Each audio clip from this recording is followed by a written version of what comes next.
Meal கையா கொண்டு கண்ணாடியில் வைக்கார மூதேவி.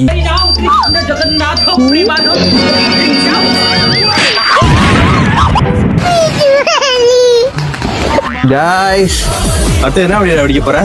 அடுத்தது நான் ஆட்டோ பாம்பு அடிக்க போறேன் गाइस. போடுமா. டேய் டேய் டேய் தம்பி தம்பி தம்பி தம்பி சூப்பரா ஓடிட்டு இருக்க. பா எவ்வளவு பெரிய வெடியா போட்டான்ப்பா. அதே ஒரு வயசா மாதிரி செத்து போச்சு. அதை பார்க்க போய்க்கிறேன். அப்பா செத்தது யாரு? ராமசாமின்னு. எந்த ராமசாமி? நம்ம வடக்கு பெற்ற ராமசாமி. போன சீக்கிரம் போய் பாருங்க. சரி. டேய் அந்த கிழமை செத்ததுக்கு நம்ம தான் காரணம். போலீஸ் எதுவும் புடிச்சிட போறாங்க, பயமா இருக்குடா. பாம்பு வேணாம், இனிமேல் கோமு வேணாம். தூக்குறாங்க. போலீஸ் உள்ள வடக்கு பெற்ற ராமசாமியா? எனக்கு பணம் கொடுக்க வேண்டிய வடக்கு பெற்ற ராமசாமியா? ஆமா அவரே